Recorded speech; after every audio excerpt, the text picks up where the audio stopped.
पहले mutual fund में पैसा जाता था, अब बैंकों में पैसा जाएगा। एक सामाजिक क्षेत्र है। पाटील कुटुंबातूनच मी आलेला आहे। तो आईआईटी में कौन जाएगा और आईआईटी किसके लिए? ऐसे कई मामले आपको मिल जाएंगे कि जो रेवेन्यू फरमान है।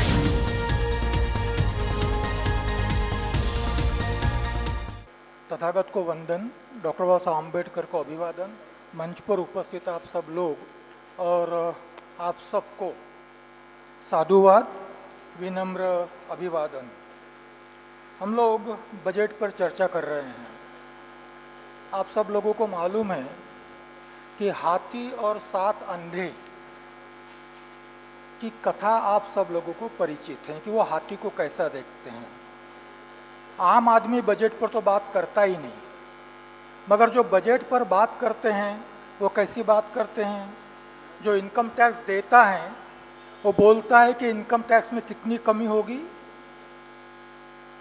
जो कंज्यूमर है, मिडिल क्लास, वो बोलता है कि वाइट गुड्स के दाम, वाइट गुड्स मतलब फ्रीज हैं, बाकी की चीज़ें हैं, कार हैं, कितना कम होगा, कितना बढ़ेगा।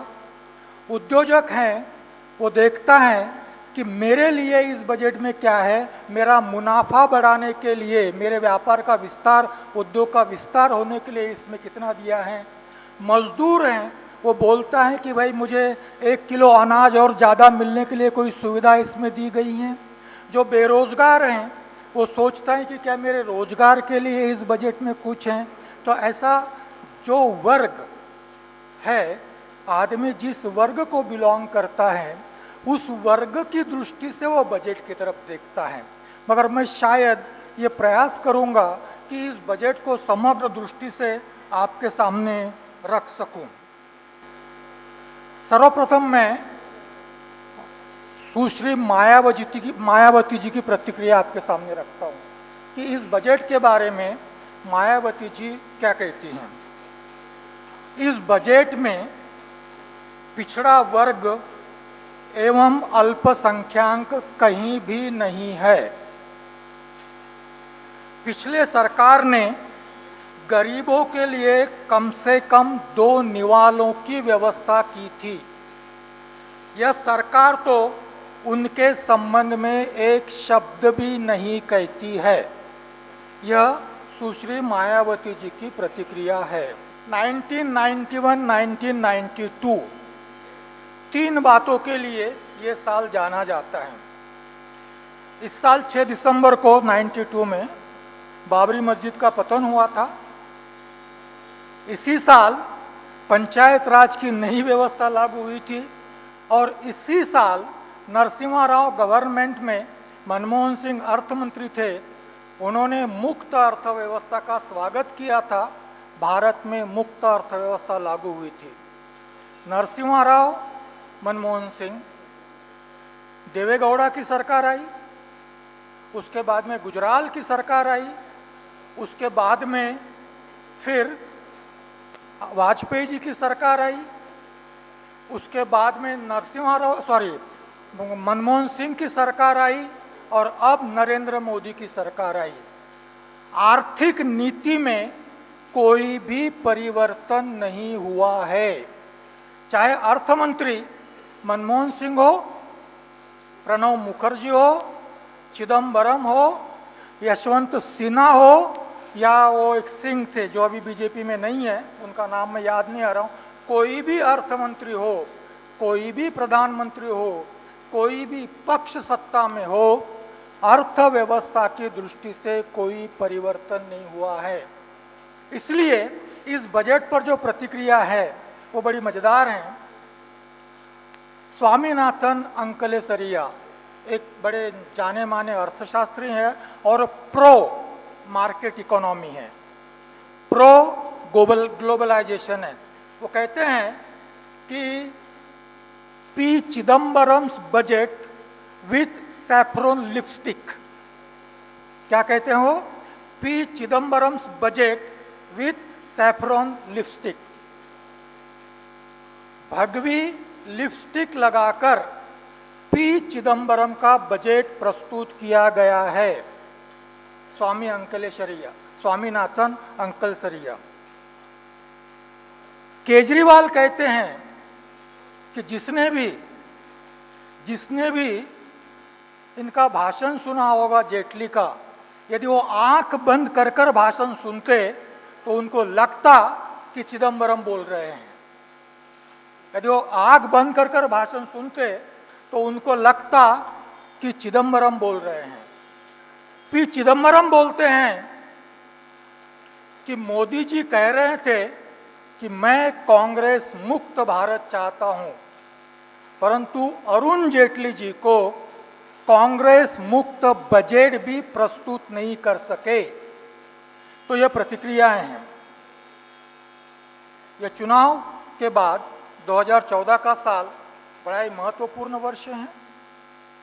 लोकसभा का चुनाव हुआ, उसके पहले फरवरी में अंतरिम बजट आया जो पी चिदम्बरम ने प्रस्तुत किया था। इस चुनाव में बीजेपी बहुसंख्या 282 सीटों से विजयी हुए, बीजेपी की सरकार बनी। सरकार बनने के बाद का उनका ये पहला अर्थसंकल्प है। अर्थसंकल्प 10 जुलाई को प्रस्तुत किया गया था। उसके पहले 3 बातें बड़ी महत्व की है जो इस बजट से संबंध रखती हैं। उसके कुछ ही दिन 2-3 दिन पहले ही सी रंगाराजन समिति का एक रिपोर्ट प्रस्तुत किया गया। उस रिपोर्ट में यह कहा गया है कि गरीबी की पुनर्व्याख्या करनी चाहिए, दारिद्र्य रेशे की पुनर्व्याख्या करनी चाहिए, रेखा की पुनर्व्याख्या करनी चाहिए। उसके पहले तेंदुलकर समिति थी, उन्होंने कहा था कि 25 रुपया ग्रामीण भाग में यदि कोई खर्चा करता है तो वो गरीब नहीं होगा, 32 रुपये शहरी भाग में खर्च करता है तो वो गरीब नहीं होगा। रंगाराजन कहते हैं कि 32 रुपये यदि गांव में मिलता है, खर्च करता है एक आदमी अपने ऊपर एक दिन का, तो वो गरीब नहीं कहलाया जाएगा, और 47 रुपये यदि शहर में मिलता है तो वो गरीब नहीं कहलाया जाएगा। गरीबी की व्याख्या भी हम लोग अभी तक नहीं कर पाए हैं और इस पर बड़ा हो हल्ला होता है। जब तेंदुलकर का रिपोर्ट आया था और सर्वोच्च न्यायालय में इसके अगेंस्ट में याचिका दाखिल की गई थी, उस समय एक वकील ने यह कहा था कि फिलहाल इतने पैसे में दिल्ली में 2 केले मिलते हैं और ये रिपोर्ट ये कहता है कि एक आदमी 2 केले खाकर जिंदा रह सकता है। ये गरीबी क्या, जो 2 केले खा सकता है वो गरीब नहीं है, इतना भी नहीं खा सकता वो गरीब होगा। गांव खेड़े में कभी कभी मैं जाता हूँ, घूमता हूँ, 25 रुपये में 2 समोसे और आधा कप चाय मिलती है, इससे ज़्यादा कुछ नहीं मिलता, क्योंकि 20 रुपये प्लेट समोसा है और आप 6 रुपये की चाय 26 रुपये चाहिए, 5 रुपये की आधा कप चाय नहीं मिलती।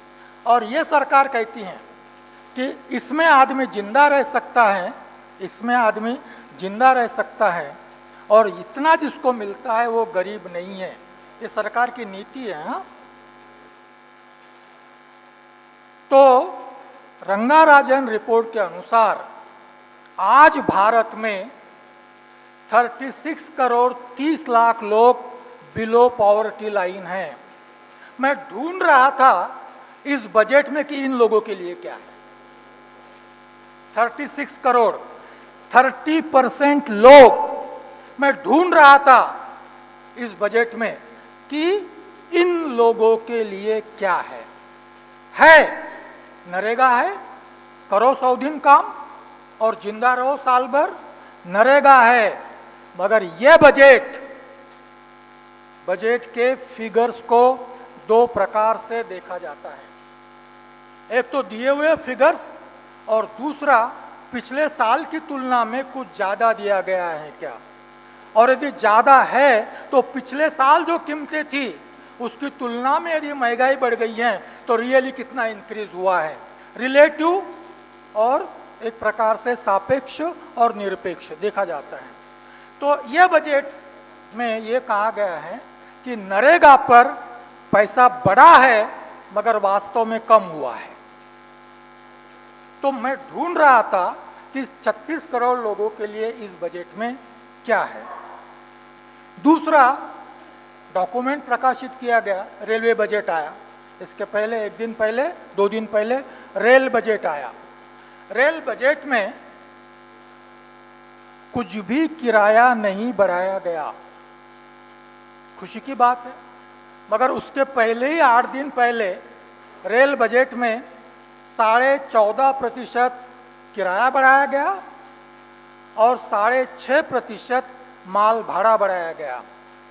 हम सब लोग यह जानते हैं कि जब भी रेल का किराया बढ़ता है या माल भाड़े का किराया बढ़ता है, माल भाड़े में वृद्धि होती है, तो सारी ही चीजों के दाम बढ़ जाते हैं। ये सरकार सत्ता में आई थी महंगाई कम करने के लिए, और बिना रेल बजट के 4 दिन में रेल बजट आने वाला था, और उतनी भी राह नहीं देखते हुए इन्होंने किराया बढ़ा दिया।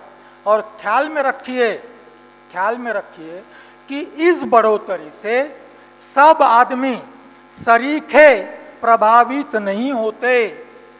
अमीर कम प्रभावित होते हैं, मिडिल क्लास उससे थोड़ा ज्यादा प्रभावित होता है, और गरीब सबसे अधिक प्रभावित होता है। मैं यहाँ से चंद्रपुर बस से जाता हूँ। बस का किराया यदि 5 रुपया बढ़ता है और मेरा पगार 67,000 रुपया है, अभी किसी ने कहा था, कितना फर्क पड़ेगा उसके लिए? मगर मेरी मजदूरी रोज की 150 रुपये है, तो मेरे लिए 5 रुपये क्या माने रखते हैं? अर्थ यह है कि इस महंगाई का गरीबों पर ज्यादा असर पड़ता है। तीसरा डॉक्यूमेंट प्रस्तुत किया गया, वो डॉक्यूमेंट था पिछले साल का आर्थिक विश्लेषण। ये परंपरा है, संविधान दत्त परंपरा है कि बजट प्रस्तुत करने से एक दिन पहले पिछले साल का आर्थिक विश्लेषण प्रस्तुत करना पड़ता है। इस विश्लेषण में यह कहा गया है, जब तक आर्थिक सुधार की दूसरी लहर नहीं आएगी, पहली लहर मनमोहन सिंह अर्थमंत्री थे तब आई थी, तब तक देश की अर्थव्यवस्था विकसित नहीं हो सकती। दूसरी लहर, इसका अर्थ है अर्थव्यवस्था को अधिक खुला किया जाए। मैं आज मैं यदि संभव होता तो मैं इस मुक्त अर्थव्यवस्था का, खुली अर्थव्यवस्था का दिल से विरोध करता। स्टिग्लिट्स का नाम आप में से कितने लोगों ने सुना है मुझे मालूम नहीं। स्टिग्लिट्स नोबेल प्राइज विनर इकोनॉमिस्ट हैं, वर्ल्ड बैंक के प्रमुख इकोनॉमिस्ट रह चुके हैं। 2012 में उन्होंने एक किताब प्रकाशित की, किताब का नाम है प्राइस ऑफ इनइक्विलिटी, प्राइस ऑफ इनइक्विलिटी, और वो अमेरिका के संबंध में लिखा गया है, जो मुक्त अर्थव्यवस्था की जननी है, जहां पर मुक्त अर्थव्यवस्था विकसित हुई है। और वो ये कहते हैं कि यह मुक्त अर्थव्यवस्था इमोरल है, अनैतिक है, क्योंकि इसके चलते अमेरिका में 1% वर्सेस 99% इस प्रकार का आर्थिक विभाजन हुआ है। 1% वर्सेस 99%। आज सुप्रीम कोर्ट कहता है कि नरेगा में मिनिमम वेज मिलना चाहिए। कितना मिलना चाहिए मिनिमम? शायद 165, 165 रुपया अभी कुछ निश्चित किया गया है, तो आंकड़ा कम ज़्यादा हो सकता है। 165 रुपया उसको मिलना चाहिए, परंतु अंबानी को मंथली सैलरी 50 करोड़ मिलनी चाहिए और 2200 करोड़ के बाकी के बेनिफिट्स मिलने चाहिए, जो गिने नहीं जाते। क्या मुक्त अर्थव्यवस्था इस प्रकार की आर्थिक विषमता को बढ़ावा देने के लिए चाहिए? सोचने की बात है। यह स्टिग्लिट्स कहता है, मैं नहीं कहता, क्योंकि बड़ी अथॉरिटी है वो ये कहता है। और इसलिए स्टिग्लिट्स से कहता है, देखिए मैं जरा दूसरी साइड पर हूं, इसलिए मैं वो 36 करोड़ की साइड पर मैं हूं, उन्हीं कैटेगरी में पैंट शर्ट पहना हुआ है, मगर मैं उस कैटेगरी में हूं। तो मैं उनकी बात करता हूँ, क्योंकि मुझे पेंशन तो कुछ मिलना है नहीं, मैं प्राइवेट कहीं जॉब कर रहा था, कुछ नहीं है, तो मैं उस साइड में हूँ। स्टिग्लिट्स कहता है कि इमोरल है। यहाँ एंटरप्रेन्योरशिप की बात की गई है, बड़ा अच्छा लगता है सुनने के लिए। एंटरप्रेन्योरशिप की व्याख्या बड़ी सिंपल सी है, जो अपने लिए रोजगार निर्माण करता है और औरों के लिए भी रोजगार निर्माण करता है, वो उद्योजक कहलाता है। अब सवाल यह है कि औरों के लिए रोजगार निर्माण करना मतलब कर्मचारी चाहिए। सारे ही उद्योजक हो नहीं सकते। एक उद्योजक होने के लिए छोटा हो तो 10 लगेंगे, टाटा बिरला हो, अंबानी हो या फोर्ड हो तो कई लाख लोग कर्मचारी लगेंगे। क्या यह व्यवस्था उद्योजक को बढ़ावा देकर इतनी बड़ी मात्रा में रोजगार निर्माण के प्रयास कर सकती है क्या? ये सवाल है मेरा। शायद मेरी बात को आप समझ रहे होंगे। एक टाटा बिरला अंबानी बनने के लिए करीब 10 लाख लोग उसके यहाँ पर काम करने चाहिए। क्या ये अर्थव्यवस्था इस प्रकार से रोजगार को बढ़ावा देती है? मुक्त हमारा संविधान यह कहता है, directive principles article 21, right to live, जीवंत रहने का अधिकार। सर्वोच्च न्यायालय ने कई साल पहले इसकी व्याख्या की थी कि जीवंत रहने का अधिकार का मतलब होता है प्रतिष्ठा से जीवंत रहने का अधिकार, लाइफ लिव विथ डिग्निटी। और इसके लिए उसे रोजगार चाहिए, इसके लिए उसे शिक्षा चाहिए, इसके लिए उसे स्वास्थ्य की सुविधा चाहिए। और यह फंडामेंटल राइट है, इसलिए ये शासन की जिम्मेदारी है। ये मुक्त अर्थव्यवस्था आने के बाद 2012 में प्रणब मुखर्जी कहते हैं कि रोजगार देना यह शासन की जिम्मेदारी नहीं है, यह मार्केट की जिम्मेदारी है। मार्केट कहती है कि हमारे लायक हो तो हम आपको रोजगार देंगे, हमारे लायक नहीं हो तो हम आपको रोजगार नहीं देंगे। सिंपल प्रिंसिपल है। क्योंकि हम रोजगार निर्मित के लिए तो उद्योग नहीं चला रहे ना, हम लाभ के लिए उद्योग चला रहे हैं। इसलिए हमारे लायक हो तो हम रोजगार देंगे और लायक नहीं हो तो रोजगार नहीं देंगे। इसके बाद ये कहते हैं कि अभी सरकार ने या मार्केट ने रोजगार देने की जिम्मेदारी गारंटी नहीं ली है, हम क्या करेंगे? तो नरेंद्र मोदी का बजट कहता है कि स्किल इंडिया। नरेंद्र मोदी का बजट क्या कहता है? Skill India. स्किल इंडिया का मतलब हम आपको कोई कुशलताएं देंगे, हम आपको टेक्निकल स्किल्स देंगे, हम आपको वोकेशनल स्किल्स देंगे, हम आपको प्रोफेशनल स्किल देंगे, परंतु यदि आपको रोजगार नहीं मिला तो मेरी जिम्मेदारी नहीं। आप स्कूल में पढ़े हो, क्या 50 लड़के स्कूल में बैठे हैं, 50 पास होते हैं? क्या सब एक ग्रेड में पास होते हैं? जब फॉर्मल स्कूल में एक ग्रेड में पास नहीं हो सकते तो स्किल डेवलपमेंट प्रोग्राम से सारे ही लोग स्किल्ड होकर एम्प्लॉयबल होंगे, इसकी गारंटी कोई दे रहा है? इसकी गारंटी हम एम्प्लॉयबल बनाएंगे। और आखिर में एक छोटा सा वाक्य लिखा जाता है कि यदि आप एम्प्लॉयबल नहीं बन पाए हमारे प्रयास से तो you are responsible for that, I am not. कौन रिस्पॉन्सिबल है? वो रिस्पॉन्सिबल है जो वहां ट्रेनिंग के लिए गया था। यदि उसको जॉब नहीं मिला तो you are responsible for that. एक सवाल पूछा गया था, मैं गरीब आदमी हूं, मुझे पुलिस प्रोटेक्शन नहीं चाहिए, मुझे पुलिस प्रोटेक्शन नहीं चाहिए, कोर्ट में जाना तो मैं चाहूंगा ही नहीं, मुझे कोर्ट कचहरी नहीं चाहिए। जब सरकार यदि कहती है, पहले की सरकार लॉ एंड ऑर्डर की सरकार थी, बस उतना ही काम था, बाकी तुम तुम्हारा देखते बैठो। उसके बाद में बाबा साहबों के प्रयासों से वो वेलफेयर स्टेट हुआ। उसके बाद में डेवलपमेंट एडमिनिस्ट्रेशन आया।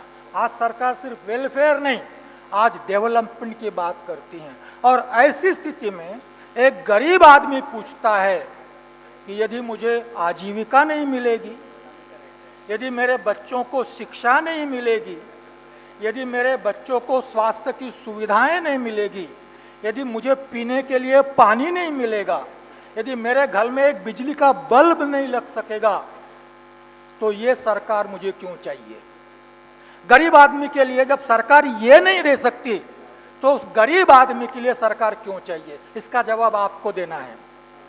सरकार यदि ये दे नहीं सकती, तो गरीब आदमी के लिए सरकार का मतलब क्या है? सरकार क्यों चाहिए? और इसीलिए शायद मैंने कहा था कि मैं बाबा साहब की फिलॉसफी को मानने वाला हूं। बाबा साहब कहते हैं कि समाज के दो शत्रु हैं, पूंजीवाद और ब्राह्मणवाद। क्या कहा था उन्होंने? पूंजीवाद और ब्राह्मणवाद यह समाज के दो शत्रु हैं। पूंजीवाद आज बदलकर फ्री मार्केट इकोनॉमी हुआ है, और बाबा साहब के समय में जो पूंजीवाद था उसके कई आगे निकल गया है, जो ये कहता है कि सरकार रोजगार दे या ना दे हमें, और वो सरकार को प्रतिबंधित कर रहा है कि रोजगार निर्मित तुम्हारा काम नहीं है। और इसीलिए सरकार इस साल सार्वजनिक उद्योगों को बेचकर 58,000 करोड़ रुपया प्राप्त करना चाहता है। कितने करोड़? 58,000 करोड़ रुपया प्राप्त करना चाहता है सरकार। बाबा साहब कहते हैं कि भाई तुम्हारी जिम्मेदारी है, संविधान कहता है कि तुम्हारी जिम्मेदारी है, सरकार कहता है कि हमारी जिम्मेदारी नहीं है, पूंजीपति कहता है कि मेरी तो है ही नहीं, मैं जहां लाभ होगा। यदि तुम्हारे आज रोजगार निर्माण हो रहे हैं, मगर कैसे हो रहे हैं? कैसे हो रहे हैं? अभी कुछ समय पहले सरकार का मैं पढ़ रहा था, उसमें लिखा है कि अभी जो सरकार की सुरक्षा यंत्रणा है अलग अलग कारखानों वगैरह वगैरह जगह पर, वहाँ सरकारी कर्मचारी, गढ़चिरौली का उदाहरण मैं आपको देता हूँ। गढ़चिरौली में जो सरकारी अस्पताल है उसमें स्वीपिंग का काम, स्वच्छता का काम स्टेशन पर, हाँ वो याद आ गया मुझे, अभी स्टेशन पर सरकार नियुक्त सरकारी कर्मचारियों के तौर पर स्वीपर नहीं होंगे। ये काम अभी आउटसोर्स किया जाएगा, प्राइवेट एजेंसी को दिया जाएगा और वो कॉन्ट्रैक्ट लेबर लाएंगे। यह है फ्री मार्केट इकोनॉमी। यह है फ्री मार्केट इकोनॉमी। गढ़चिरौली में यदि ड्राइवर रखना है तो उसको ड्राइवर का तनख्वाह देनी पड़ेगी, उसको सोशल सिक्योरिटी देनी पड़ेगी, उसको पेंशन देना पड़ेगा, उसको रजा देनी पड़ेगी कि नहीं, और निवृत्त होने के बाद ग्रेच्युटी देनी पड़ेगी। सरकार नहीं चाहती तो फिर क्या, आउटसोर्स करो और 2,000-3,000 रुपए में ड्राइवर रखो, तुम्हारा भी काम खत्म, हमारा। क्या ये सरकार चाहिए हमको? कॉन्ट्रैक्चुअल लेबर, बाबा साहब का एक वाक्य है, इस इकोनॉमी में सबसे लास्ट में हमें एम्प्लॉयमेंट मिलता है और सबसे पहले हकालना हो तो हमें लात मारकर हकाला जाता है।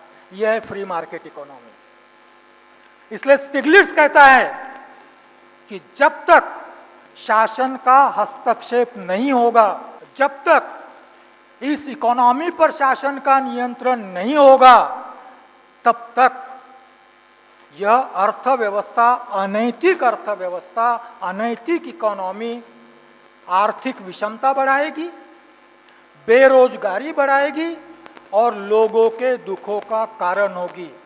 मैं इस अर्थव्यवस्था से चिंतित नहीं हूं, क्योंकि आज 20-25 साल के बाद 2014, 1991, 2014 इसमें इतनी जड़ें गई हैं।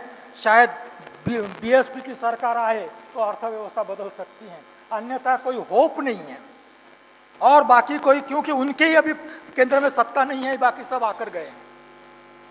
यही एक पक्ष ऐसा है कि जिसकी सत्ता अभी तक केंद्र में नहीं आई, इसलिए आशा कर सकते हैं बाकी सब आकर गए हैं 25 साल में, किसी ने भी इस अर्थव्यवस्था में परिवर्तन के प्रयास नहीं किए हैं।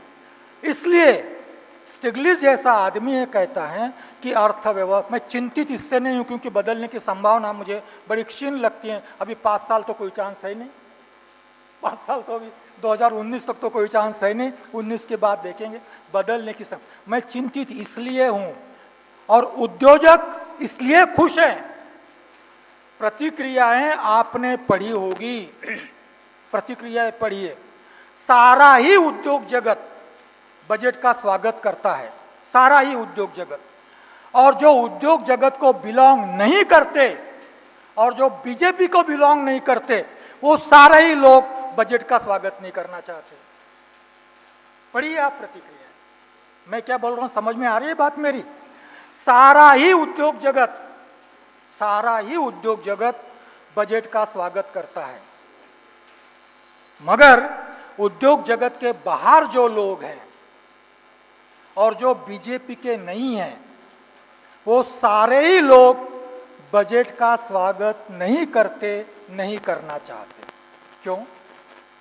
सोचिए आप लोग, आपके लिए ये सोचने की बात है। मेरे लिए चिंता का विषय यह है कि मोदी जी जब कहते हैं कि मिनिमम गवर्नमेंट मैक्सिमम गवर्नेंस, ये मेरी चिंता का विषय है। मिनिमम, स्टिग्लिट्ज़ कहता है कि minimum government mean government is in favour of the corporate sector. Stiglitz क्या कहता है? मिनिमम गवर्नमेंट, इसका अर्थ government is in favour of the corporate sector. Maximum government, मेरी मान्यता है कि government is in favour of the poor. तो ये मिनिमम गवर्नमेंट मैक्सिमम, यह स्पष्ट नहीं किया गया है कि maximum government in whose favour, क्योंकि हम जानते हैं सरकार कैसे काम करती है। स्टिग्लिट्ज़ भी ये उदाहरण देता है कभी कभी, सरकार कैसे काम करती है। एक गरीब किसान ने 1 लाख रुपया बैंक का डुबा दिया तो बैंक कुर्की ले जाती हैं और उसकी सारी मालमत्ता जब्त करती हैं। परंतु मल्ल्या ने कितने करोड़ रुपए डुबाए हैं किसी को मालूम है? नॉन परफॉर्मिंग एसेट्स बैंक की कितने करोड़ की है किसी को मालूम है? नॉन परफॉर्मिंग एसेट्स किसने डुबाया है पैसा? गरीब आदमी ने, किसानों ने, किसने डुबाया? 70,000 करोड़ का ऋण जब किसानों का माफ किया गया था तो सारा ही उद्योग जगत उठकर खड़ा हो गया था कि सरकार की नीति अर्थव्यवस्था डुबाने वाली है। उसी समय 1,70,000 करोड़ रुपए की सब्सिडी उद्योग जगत को दी गई थी। यह है free market economy with minimum government. मैं चाहता हूं कि यदि अर्थव्यवस्था न बदले चलेगा, परंतु कम से कम नियंत्रण तो हो उसके ऊपर। और उद्योग जगत चाहता है कि हमें सरकार का नियंत्रण नहीं चाहिए, सरकार से जितना मिलता है हम लेंगे। अभी आज की बात है, सरकार क्या सोच रही है? सेज का नाम सुना है आपने? Says, SEZ, special economic zones. यह वाजपेयी सरकार की योजना थी, यह वाजपेयी सरकार की योजना थी। हजारों एकड़ जमीन सेज के नाम पर उद्योगों को दी गई है, उद्योग जगत को दी गई है। अभी 4,000 एकड़ जमीन अडानी को दी गई है, 4,000 एकड़ जमीन अडानी को दी है। समुद्र का किनारा बेच दिया गया है अडानी को, पोर्ट लगाने के लिए बेच दिया गया है अडानी के लिए। और सरकार ने अधिक सुविधाएं नहीं दी, इसलिए अभी 10 साल में वो सो गए थे। यह सरकार उनको पुनर्जीवित करना चाहती है। कानून बनाया गया इसके लिए। वो कानून यह कहता है कि इस सेज पर सरकार का कोई भी नियंत्रण नहीं होगा, क्योंकि ये टेरिटरी सरकार की नहीं है। ये टेरिटरी नहीं है बोलते इस दौर में।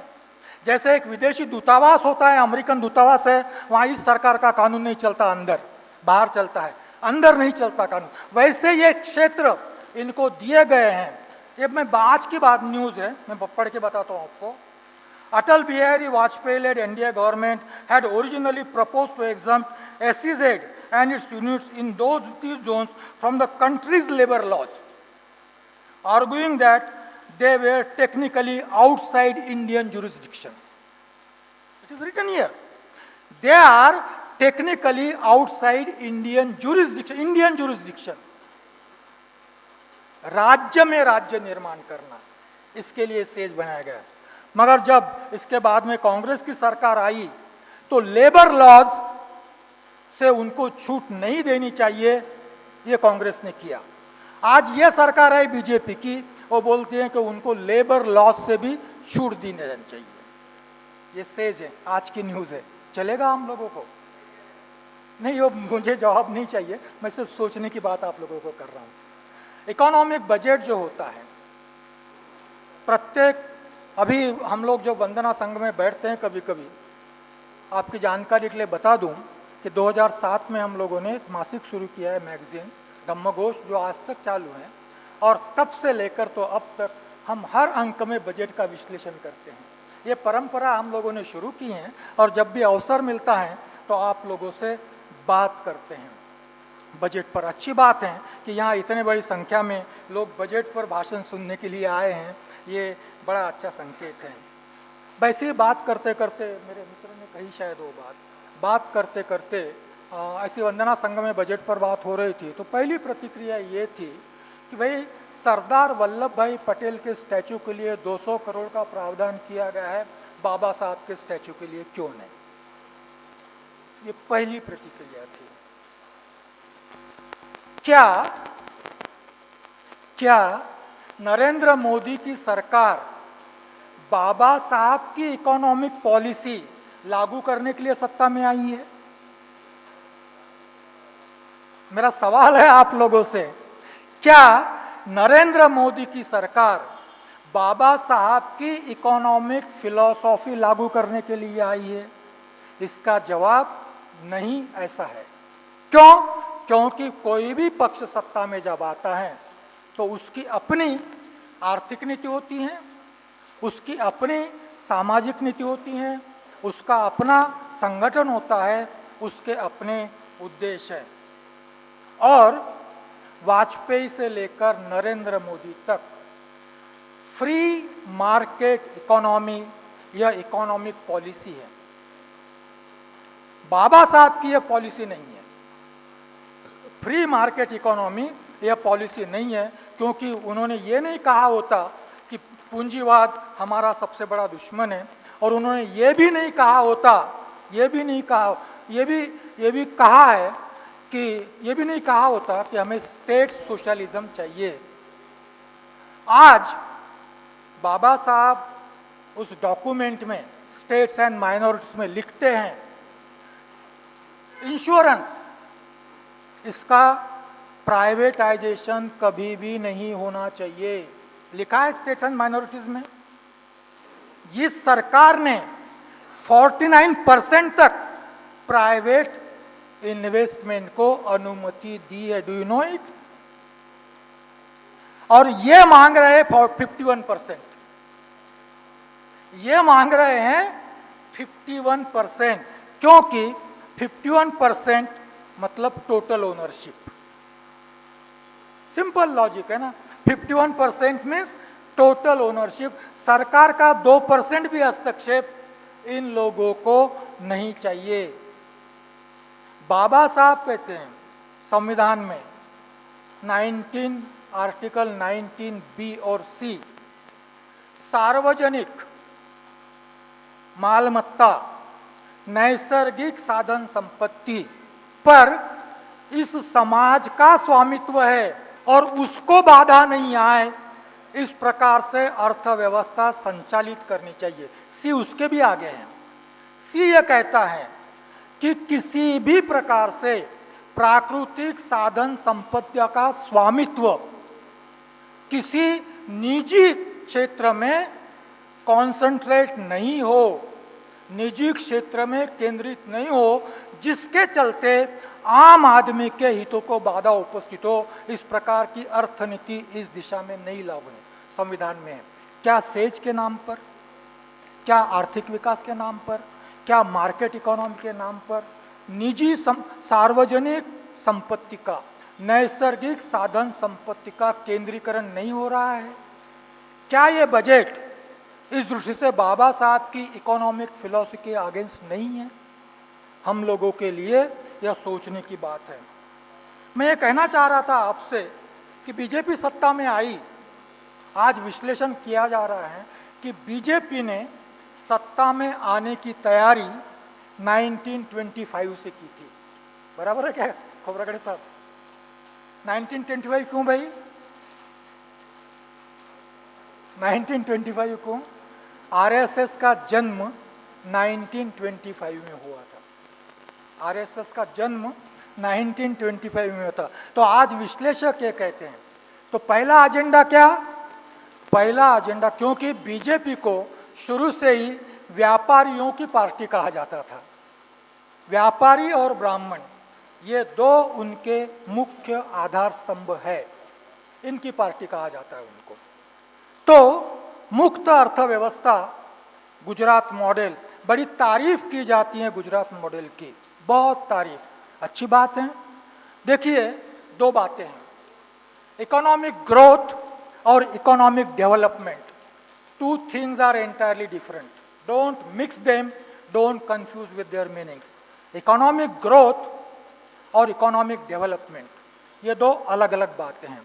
इकोनॉमिक डेवलपमेंट में डिस्ट्रीब्यूटिव जस्टिस आता है साथ में। डेवलपमेंट की जब हम बात करते हैं तो किसी एक वर्ग के डेवलपमेंट की बात नहीं होती, वो बात होती है समाज के सारे वर्गों को विकास के फल प्राप्त हो।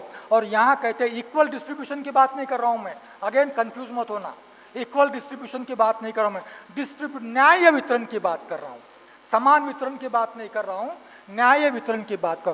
ग्रोथ में यह बात नहीं आती, इसलिए भारत में एक तरफ अंबानी है तो दूसरी तरफ भिखारी है। तो बीजेपी का एजेंडा, दूसरा एजेंडा है हिंदू राष्ट्र का निर्माण। दूसरा एजेंडा है हिंदू राष्ट्र का निर्माण। कल ही मैं किसी से बहस कर रहा था, बहस हो रही थी, नमामि गंगे प्रकल्प है, नमामि गंगे। इसके पहले के सरकार ने भी गंगा स्वच्छता अभियान चलाया है। क्या लिखा था उसमें? गंगा स्वच्छता अभियान। इन्होंने क्या लिखा? नमामि गंगे। मतलब गंगा हमारे लिए पवित्र है, गंगा हमारी माता है, इसलिए उसका शुद्धिकरण, पर्यावरण दूषित हो रहा है इसलिए नहीं, लोगों को स्वच्छ जल मिले इसलिए नहीं, मगर ये पवित्र हमारी माता है। नहाने के बाद धरती पर स्वर्ग नहीं मिले तो ऊपर स्वर्ग मिले, इसलिए हमें गंगा को स्वच्छ करना है। संविधान ये कहता है कि हम सेक्युलर स्टेट हैं, हमारा संविधान सेक्युलर है, स्टेट सेक्युलर है। स्टेट को टैक्सेस डायरेक्ट और इनडायरेक्ट सारे ही भारत के लोग देते हैं, गरीब से गरीब। और फॉर योर काइंड इंफॉर्मेशन, सरकार को जो लोग डायरेक्ट टैक्सेस देते हैं उनको बड़ा दुख होता है, इंक्लूडिंग इंडस्ट्रियलिस्ट, उनको बड़ा दुख होता है कि हमारी बड़े मेहनत की हुई कमाई हम सरकार को टैक्स के रूप में दे रहे हैं। फॉर योर काइंड इंफॉर्मेशन, जो डायरेक्ट टैक्सेस मिलते हैं उससे कहीं ज़्यादा, इस बजट में भी आंकड़े दिए हुए हैं, उससे कहीं ज़्यादा इनडायरेक्ट टैक्स से सरकार को आय मिलती है। और इनडायरेक्ट टैक्स गरीब से गरीब आदमी देता है। और दुख की बात यह है कि इनडायरेक्ट टैक्स का बोझ गरीब पर ज़्यादा पड़ता है। कैसा पड़ता है? ऐसा पड़ता है, अंबानी यदि नमक खरीदता है तो वो भी उतना ही टैक्स देता है, और रिक्शा वाला नमक खरीदता है तो वो भी उतना ही टैक्स देता है। मगर 200 करोड़ में से यदि 8 रुपया टैक्स जाता है और 50 रुपये में से 8 रुपया टैक्स जाता है, तो इंसिडेंस ऑफ टैक्स को कहते हैं, टैक्स का बोझ किस पर अधिक पड़ता है। इस दृष्टि से हमको देखना है। तो ये नमामि गंगे आ गई। क्या सेक्युलर स्टेट, मैं गंगा को पवित्र नहीं मानता, मेरे टैक्स से गंगा शुद्धिकरण करना चाहती है? और क्यों करना? एक विशिष्ट धर्म के लिए गंगा पवित्र होगी, इसके लिए मेरे टैक्स का पैसा गंगा को पवित्र करने के लिए क्यों? गंगा के शुद्धिकरण का मेरा विरोध नहीं है, गंगा के शुद्धिकरण को मैं विरोध नहीं कर रहा हूं, मैं उस नमामि शब्द का विरोध कर रहा हूं। मेरे पैसे से गंगा का पवित्रकरण नहीं करना चाहिए। जैसे कोई अपवित्र होता है तो गोमूत्र डालकर उसको शुद्ध किया जाता है, चौदार तालाब को वैसे ही शुद्ध किया गया था, गंगा को भी वैसे ही कर लीजिए ना। सरकारी पैसा क्यों चाहिए? मेरे टैक्स का पैसा आपको क्यों चाहिए? इससे नहीं। तो दूसरा एजेंडा है, और इस एजेंडे के चलते कल तक गांधी और नेहरू के सारे स्मारक हो रहे थे, सारी योजनाएं उनके नाम से। अब कौन से नाम आ रहे हैं? डॉक्टर श्यामा प्रसाद मुखर्जी, पंडित दीनदयाल उपाध्याय, पंडित मदन मोहन मालवीय, और मालूम नहीं किस आधार पर जयप्रकाश नारायण भी घुस गए उसमें, जिनके नेतृत्व में जनता पार्टी की सरकार बनी थी और इनको उस सरकार को छोड़ना पड़ा था, वो जयप्रकाश नारायण भी आ गए। और जिस सरदार वल्लभ भाई पटेल ने आरएसएस को बैन किया था, वो सरदार वल्लभ भाई पटेल भी उसमें आ गए। तो ये 5 नाम अभी इसमें दिखते हैं। ये कौन सा एजेंडा है? ये एजेंडा हिंदुत्व का एजेंडा है, और इसीलिए इस बजट पर दीर्घकालीन विचार करने की आवश्यकता है, क्योंकि जेटली ये कहते हैं कि यह पहला कदम है। जेटली ने ये नहीं कहा कि 1 साल के लिए बजट है, जेटली ने यह कहा कि यह पहला कदम है हमारी दीर्घकालीन योजना की ओर जाने के लिए। और दीर्घकालीन योजना क्या है? तो हिंदू राष्ट्र की योजना है। और इसी के चलते यूपी में हिंदू वोटों का ध्रुवीकरण कर कर यह सरकार सत्ता में आई है, हिंदू वोटों का। और ये बजट डॉक्यूमेंट यह सिर्फ इकोनॉमिक डॉक्यूमेंट नहीं है, ये उस पक्ष के लिए वो डॉक्यूमेंट हैं जिसके चलते वो अपने को चाहिए वो अर्थव्यवस्था, उनको चाहिए वो समाज व्यवस्था यहाँ प्रस्तापित करना चाहते हैं। और नरेंद्र मोदी और जेटली जी 2022 की बात करते हैं, मतलब दूसरे इलेक्शन की बात करते हैं। इसका मतलब यह है कि सत्ता दीर्घजीवी हो, यह भी एक एजेंडा है। तो 3 बातें हैं, फ्री मार्केट इकोनॉमी आनी चाहिए with maximum governance minimum government, Hindu राष्ट्र की निर्मित होनी चाहिए, दूसरी बात है, और तीसरी बात है हम दीर्घ समय तक सत्ता में रहे, इसके लिए हम लोग प्रयास करेंगे। अनुसूचित जाति जनजाति टोटल बजट है 17,94,892 करोड़ का बजट है। इसमें से अनुसूचित जाति को मिला है 50,548 करोड़ रुपया मिला है। मतलब टोटल बजट के 2.8%। कितना? टोटल बजट का कितना? 2.8%। अनुसूचित जाति को मिला है 32,387, मतलब 1.8%। और अल्पसंख्यकों की स्थिति तो सही में दयनीय है।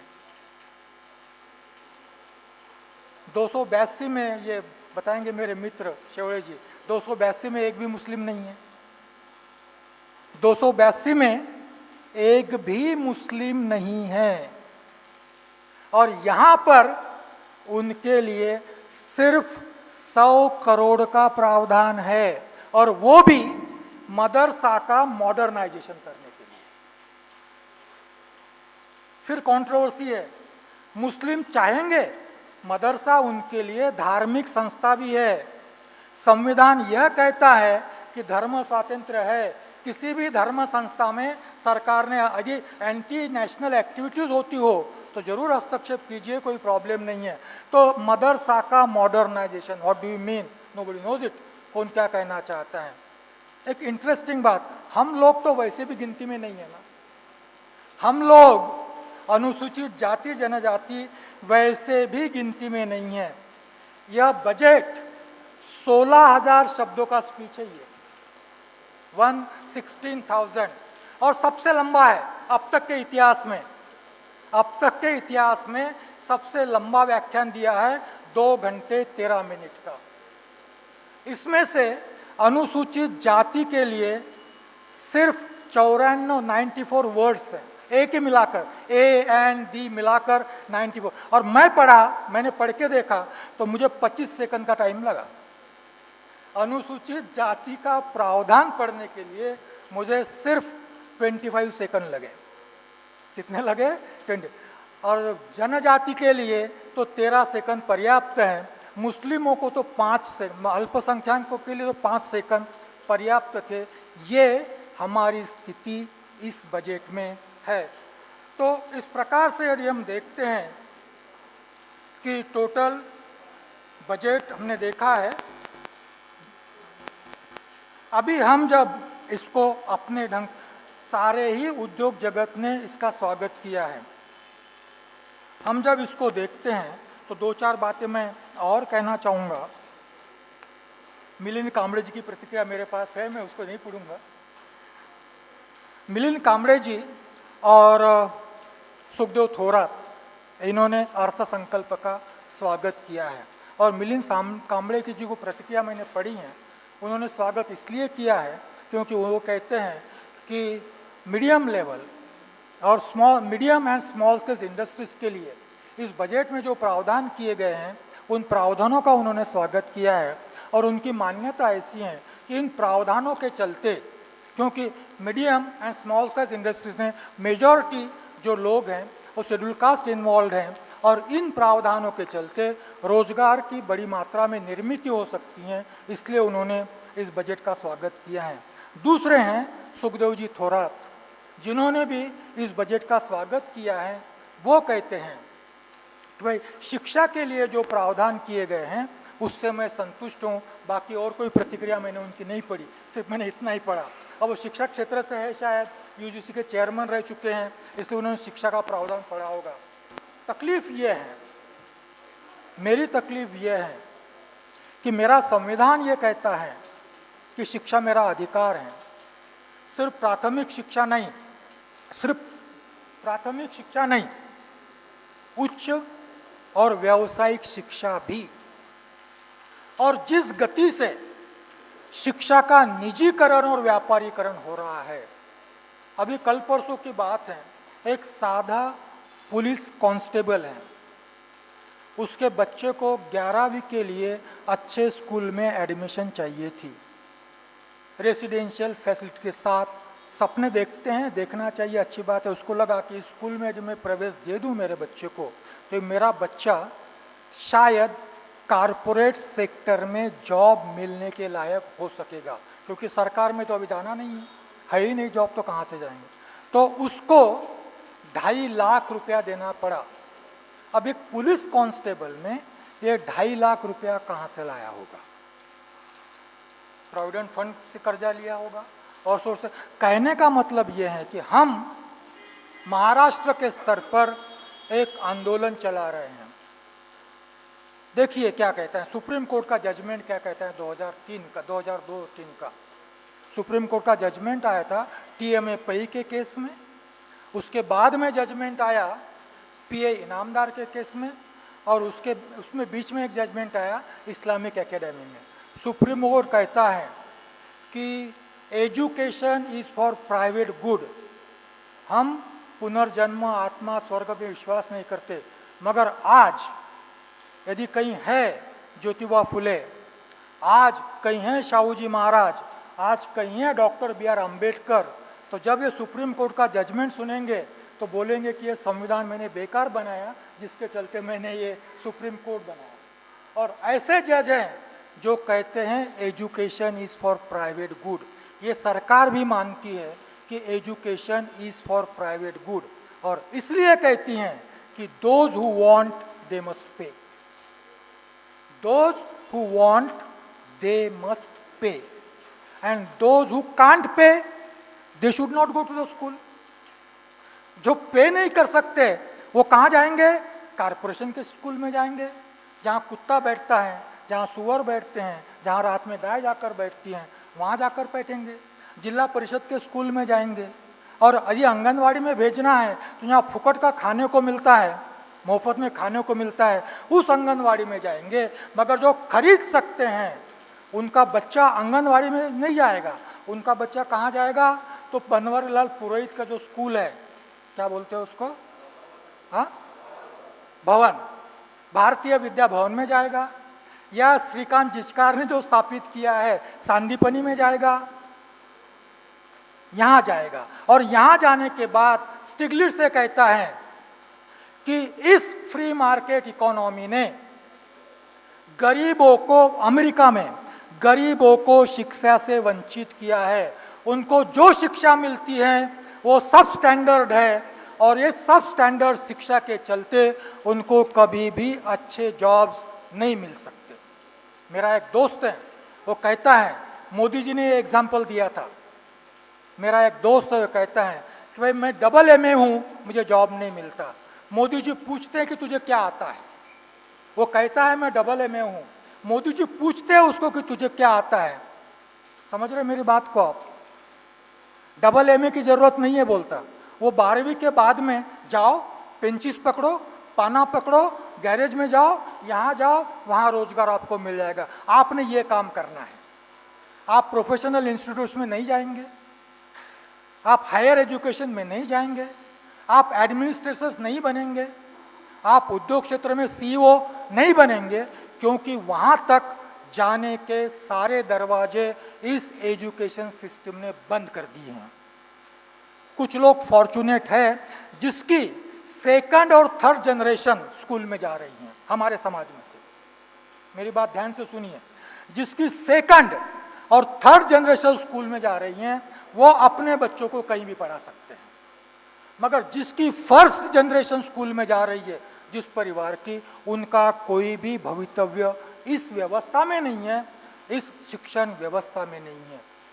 दुनिया के, अभी पढ़ना ही है आपको शिक्षा और स्वास्थ्य के संबंध में, तो अमर्त्य सेन और जिन ड्रेस का पढ़िए, अभी किताब आया है अनसर्टन ग्लोरी।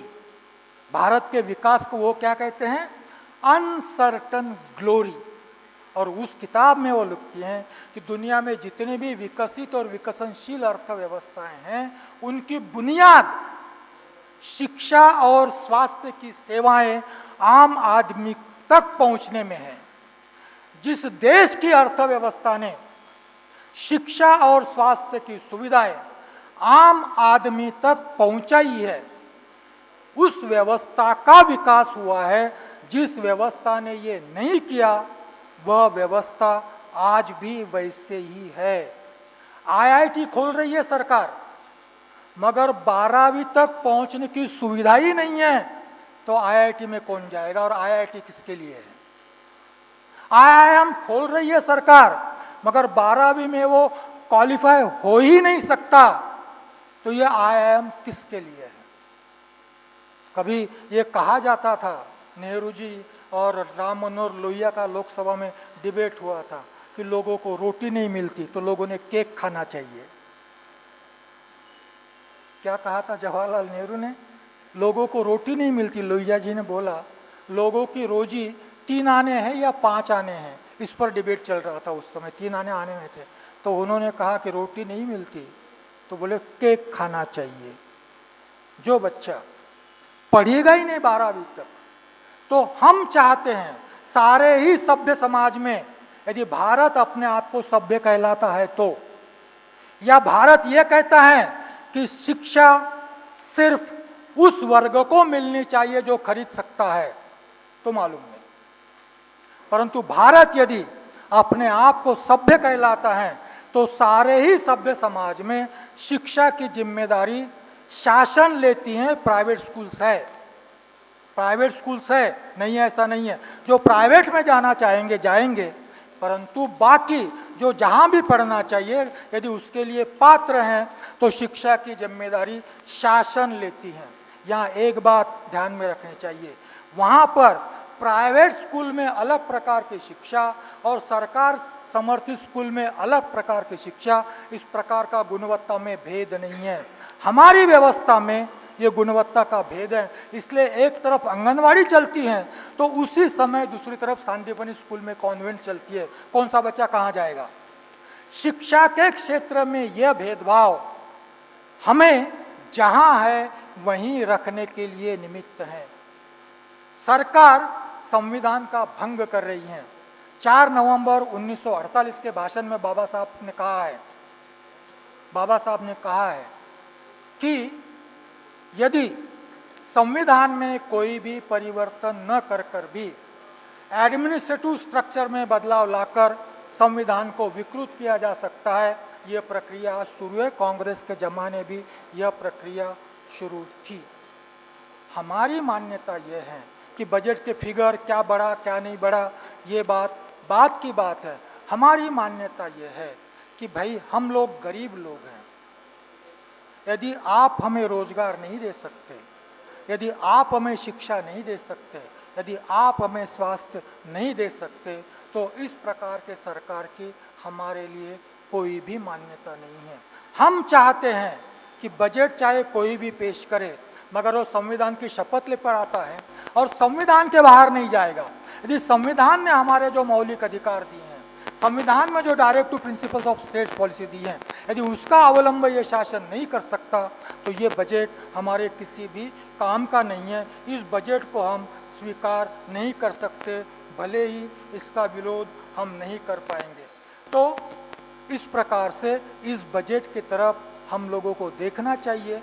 इस बजट में किसको क्या मिला, हम लोगों को क्या मिला, मैंने बताया 2.8% इतनी ही हमारी कीमत है। 15 मिनट के लिए हम 15 सेकंड के लिए इतनी ही हमारी कीमत है।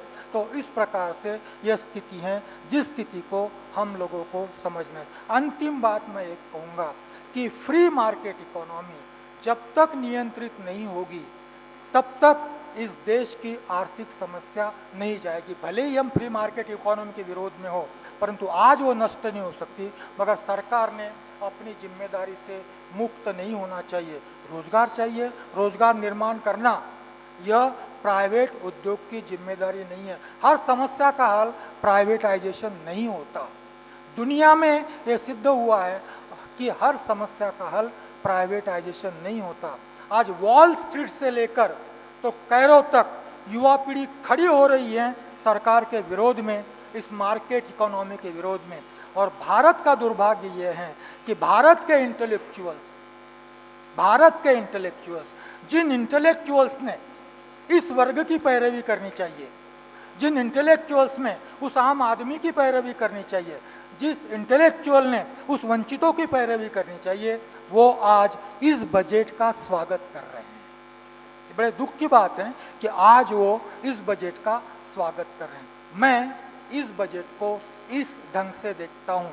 यदि यह बजट रहा तो मार्केट इकोनॉमी रहेगी, फ्री मार्केट इकोनॉमी सही में मुक्त रहेगी, हिंदुत्व का एजेंडा आगे जाएगा और शायद एक अमेरिका में भी 20% गरीब लोग हैं, मगर अमेरिका की सरकार को सोशल सिक्योरिटी देने के बाद उनकी कोई चिंता नहीं है, क्योंकि 20% से कोई भी सरकार नहीं बनती।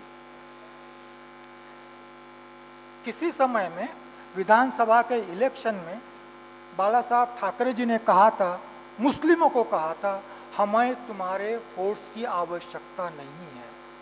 कल जाकर ये सरकार कह सकती है कि हमें अनुसूचित जाति के वोटों की आवश्यकता नहीं है। 15% से हमारी सरकार नहीं बनती। 15% से हमारी सरकार, बहुत बोलते हो नहीं चाहिए तुम्हारे वोट, क्या कर लोगे, कर लो। तो इस प्रकार से यह संविधान का विकृतीकरण। एक बात मैं कहना चाह रहा हूँ जो शायद छूट गई थी मेरे दिमाग से। यह जो हम अधिकार की बात कर रहे हैं, संविधान की बात कर रहे हैं, इस संविधान पर संकट है, इस संविधान पर संकट है। अच्छे डॉक्यूमेंट्स अवेलेबल हो गए हैं। वाजपेयी जी का एक डॉक्यूमेंट, एक भाषण है जिसमें वो कहते हैं कि हमें पार्लियामेंट्री सिस्टम नहीं चाहिए, हमें प्रेसिडेंशियल सिस्टम चाहिए, जिसके चलते 5 साल तक हमें कोई भी सत्ता से हटा नहीं पाएगा। 5 साल परमानेंट सत्ता, American type of presidential system. Baba Saheb ने संविधान सभा डिबेट्स में जब इस बात की चर्चा हुई संविधान सभा में, तब ये कहा था कि मैंने पार्लियामेंट्री सिस्टम क्यों रखी। बाबा साहब की मान्यता ये थी कि सिस्टम कोई भी हो, 2 सवाल पूछे जाते हैं, is it stable and is it accountable. Stable है और अकाउंटेबल है। बाबा साहब आगे ये कहते हैं कि presidential system is more stable less accountable, और parliamentary system less stable more accountable. इस देश के लिए मुझे मोर अकाउंटेबल सिस्टम चाहिए, इसलिए मैंने पार्लियामेंट्री सिस्टम को चुना है। मगर बीजेपी ये चाहती है कि we are not accountable to the people, we are accountable to RSS. We are accountable to RSS, we are not accountable to the people, और इसलिए हमें प्रेसिडेंशियल सिस्टम चाहिए। नंबर 1, यह संविधान नहीं चाहिए। एक बड़ा अच्छा डॉक्यूमेंट अभी मैंने लाया नहीं हूं, उसको डेट के साथ में डिबेट्स में है। एससी मुखर्जी चेयर में बैठे थे और नेक्स्ट डे जब वो बोल रहे थे, तब उन्होंने संविधान सभा के सदस्यों से अनुरोध किया कि माननीय सदस्यगण, कल लॉबी में किसी ने निमंत्रण पत्रिका दी होगी, तो उसके चलते आरएसएस के कुछ लोग आए थे, लॉबी में बैठे थे और संविधान सभा के डिबेट्स में व्यत्यय लाने का प्रयास, डिस्टर्बेंस करने का प्रयास वो लोग कर रहे थे। संविधान के निर्माण के बाद गोडवलकर जी की प्रतिक्रिया है कि ये संविधान हमारा नहीं है, हम इस संविधान को नहीं मानते। वाजपेयी जी कहते हैं हमने वेंकटचलैया आयोग नियुक्त किया है संविधान के पुनरावलोकन के लिए। उस समय बीजेपी की मेजॉरिटी नहीं थी, उस समय बीजेपी की मेजॉरिटी नहीं थी। आज बीजेपी की एब्सोल्यूट मेजॉरिटी है, इसलिए लगता है कि संविधान भी खतरे में है, हम लोग भी खतरे में हैं, और इस खतरे का मुकाबला करने के लिए हमें इंटेलेक्चुअल लड़ाई लड़नी है। क्योंकि राज्यसभा में तो ये लोग बैठे हुए हैं और इन लोगों ने विरोध भी किया तो भी लोकसभा में बजट पारित हो जाएगा। इन लोगों ने विरोध भी किया तो बड़े स्ट्रेटेजिस्ट लोग हैं, होगा कि नहीं होगा लोकसभा में बजट पारित, क्योंकि अंतिम अधिकार लोकसभा का है। राज्यसभा में बजट पारित नहीं हुआ तो भी अंतिम अधिकार लोकसभा का है, बजट पारित कर सकते हैं। For your kind information sir, strategy यह है कि किसी भी विधेयक को यदि राज्यसभा विरोध करती है तो इसी संविधान का आधार लेकर जॉइंट सेशन बुलाकर विधेयक पारित किया जा सकता है।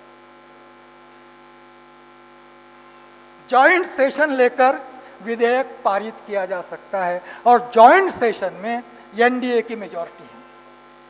राज्यसभा क्या करेगी? राज्यसभा क्या करेगी? तो इस प्रकार के संकट हमारे सामने उपस्थित हैं और इस दिशा में जाने के लिए बजट एक कदम है। आज कम मिला होगा, आज नहीं मिला होगा, परंतु जो उद्देश्य से लेकर ये बजट प्रस्तुत किया गया है, जो मिला नहीं मिला, इससे ज़्यादा उद्देश्य हानिकारक हैं और हमें इस बजट का बीजेपी के उद्देश्यों के दृष्टिकोण से, डॉक्टर बाबा साहब आम्बेडकर की सोशो इकोनॉमिक पॉलिटिकल फिलॉसफी के दृष्टिकोण से और संविधान के प्रावधानों के दृष्टिकोण से हमें इस बजट का विश्लेषण करना चाहिए। तभी हम लोग संकटों को समझ सकेंगे, आने वाली विपत्तियों को समझ सकेंगे और समझने के बाद उनके निवारण के कुछ प्रयास कर नहीं सकेंगे। अन्यथा हम भी इस चक्कर में रहेंगे कि बाबा साहब के स्मारक को हिंदू मिल के वहाँ 200 करोड़ दिया, इनको 150 करोड़ दिया, तुम भी खुश हम भी खुश। एक बात और कहना चाहूँगा और मैं बंद करूँगा। मैं बड़ा दुख होता है हम लोगों की स्ट्रैटेजी देखकर। जब गजानन महाराज देवस्थान को महाराष्ट्र सरकार कुछ करोड़ रुपया देती है, तब हम पहले विचार आता है कि दीक्षा भूमि को कितना दिया। और दीक्षा वहाँ जब 10 करोड़ दिए और दीक्षा भूमि को 1 करोड़ दिया तो हम खुश हो जाते हैं। परंतु संविधान बाबा साहब का वो ये कहता है कि किसी भी धर्म के प्रोत्साहन के लिए सरकार कुछ भी नहीं कर सकती। फिर दीक्षा भूमि को पैसा देकर बुद्ध धम्म के प्रोत्साहन के लिए यदि सरकार काम करती है तो ये संविधान के विरोधी है या संविधान का समर्थन है? हमने किस ढंग से सोचा? तुमको 1 करोड़ मिलता है इसलिए वहां 10 करोड़ जाता है। तुम 1 करोड़ नहीं लेंगे तो नैतिक अधिकार है हम लोगों को कि किसी भी धर्म संस्था को सरकार ने पैसा नहीं देना चाहिए, ये संविधान कहता है। तो इस बजट की तरफ भी हम इस परिप्रेक्ष्य में देखें, संविधान के परिप्रेक्ष्य में देखें, बाबा साहब की फिलॉसफी के परिप्रेक्ष्य में देखें और जिस एजेंडा को लेकर यह पक्ष सत्ता में आया है उसके दूरगामी परिणाम आम आदमी पर, अनुसूचित जाति पर, अल्पसंख्यकों पर क्या होने वाले हैं, ये भी सोचने की बात है। बड़े दुख की बात है कि किस लिए बाबा साहब ने आरक्षण मांगा था मालूम नहीं। शायद 128 अनुसूचित जाति के सदस्य बराबर क्या था, उसमें से 84 बीजेपी के हैं, उसमें से 84 बीजेपी के लिए। क्या इसके लिए आरक्षण मांगा गया था कि 84 बीजेपी के आरक्षित जगह पर 84 बीजेपी चुनकर आए? तो इस प्रकार का संकट आज हमारे सामने आ रहा है। कृपया आप समझदार लोग हैं, बुद्ध की भाषा आज यूज करनी है तो यू आर शून्य पीपल, आप शून्य लोग हैं, आप समझ सकते हैं। यह मैसेज यहाँ तक सीमित मत रखिए। आप बजट का डॉक्यूमेंट इंटरनेट पर अवेलेबल है, उसको आप पढ़िए, उससे आपको कुछ क्लूज मिलेंगे और यह बात आम आदमी तक पहुँचाने का प्रयास कीजिए कि हमारे लिए आने वाले दिन कैसे होंगे। हो सकता है कि फिर से एक बार शिक्षा की वंचितता, रोजगार की वंचितता हमें फिर से एक बार उसी गुलामी में पहुंचाए, वह अलग होगा, उसी गुलामी में पहुंचाए। शायद वही प्रयास किए जा रहे हैं। धन्यवाद।